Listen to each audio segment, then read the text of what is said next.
most American presidents come into office saying they'd like to leave the Middle East and the baggage it brings behind. Joe Biden wanted to switch his foreign policy agenda to Asia, but every American president gets dragged back in. I think when Donald Trump arrives in office, he'll realise that the Middle East is it's such a complicated area for American foreign policy, and America's got so many key interests there. He'll find it difficult to extract himself, making a decision as to whether to negotiate, whether to speak directly to HTS, which the current administration's turning itself in knots. Now, every Thursday we head to the US to find out what's happening in Washington. Alistair Dawber is the Washington correspondent of the Times and the Sunday Times, and he joins me now. Hello, Alistair. Hi, Hugo. Good morning. Good morning. Thanks for being, good afternoon for us. Thanks for being with us. President-elect Donald Trump has apparently invited the Chinese President Xi Jinping to attend his inauguration next month. How likely is it that he actually will attend, do you think, Alistair? I don't know. I think it's pretty rare for foreign leaders to attend the inauguration. It's not a sort of an international event. It's much more a domestic event, the transfer of power. But I think we've learned overnight that he's invited Xi Jinping, as you say. He's invited Viktor Orban, the Hungarian Prime Minister. Whether or not he invites other leaders, I don't know if Keir Starmer's been invited, for example. I think it would change, obviously, the tradition of the inauguration, but it would also, I think, throughout the campaign, Donald Trump has talked about China being the big bad wolf. But he does think, you can sit down and negotiate away most problems and come up with a deal. I do wonder whether it's that. I think possibly the other idea as well is that it would show China all the pomp and ceremony of an American inauguration and show that under Trump, America's not to be messed with. It sort of gives the optics of a strong America. I remember his last inauguration, he had all kinds of problems with trying to find the right sort of guests and enough guests to play at it and so on. Do you think it's going to be a more impressive spectacle this time? I think it will be. I mean, I think first of all, he may not have really expected to win in 2016, and so the committee that organises the inauguration was caught a little bit on the hop. I also think that there's an acceptance this time that this is the second time Donald Trump has been elected US president, and it's clearly what American people want. And the idea that people can sort of get grumpy about it and stay away because they don't like him, they don't like his policies, they don't like his ideology, just really doesn't kind of work this time. He's back for a second time, and even if people don't like it, it's only for 4 years, but they realise, I think, that he's here for the foreseeable future. Let's talk a bit about Syria, Alistair, because the aftermath of Assad's regime will require much diplomacy on the global stage to see a peaceful transition of power. And with Joe Biden perhaps more focused on packing his bags and thinking about all that kind of stuff, that this falls to Donald Trump. Have we any indication as yet as to how Donald Trump will deal with Syria, and particularly with HTS, who've taken over? Yeah, so on the weekend when Assad's government fell, Donald Trump put out a post on his social media site saying, this isn't our problem. It's not America's fight.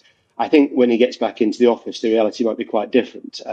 We know, for example, that the Americans are currently on the phone constantly to the Israelis. Jake Sullivan, the national security advisor here in Washington, is in Israel at the moment.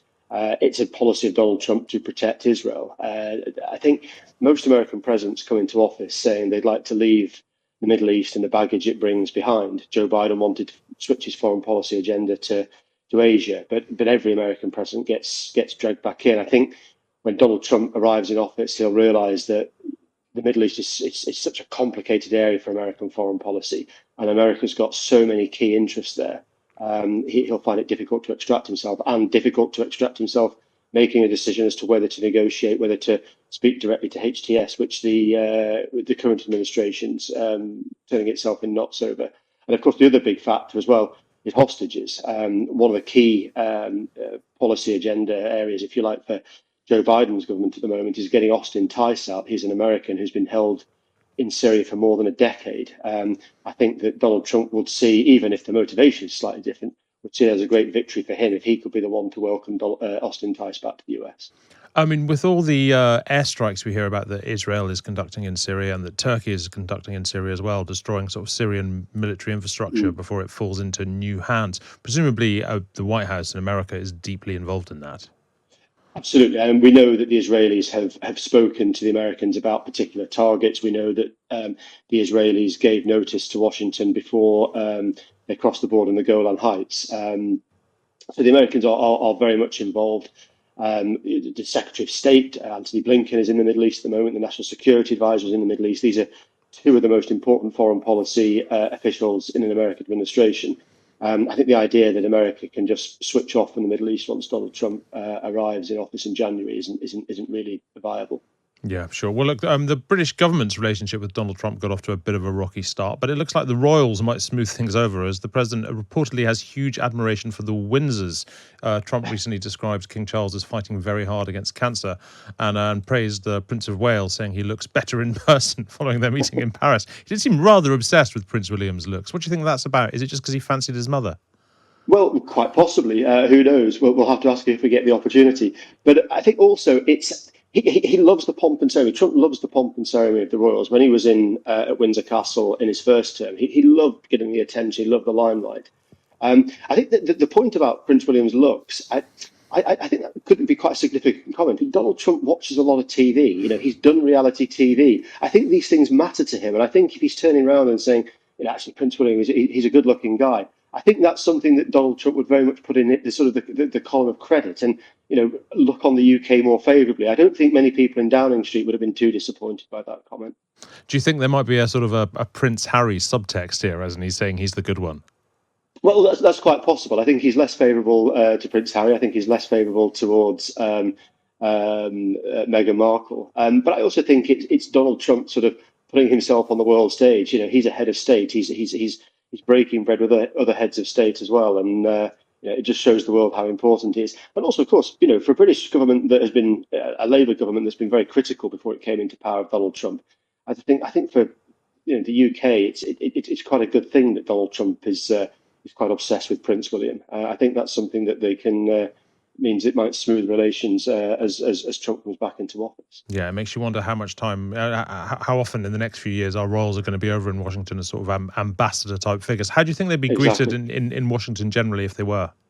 Oh, very, very, very well. I mean, there's a great admiration for the royal family here in the US. When the late Queen passed away, both Joe Biden and Kamala Harris were at the British Embassy within 24 hours, signing a book of condolence. Joe Biden made a point of cancelling his meetings on the day the Queen passed away. I think there's huge admiration for the royal family.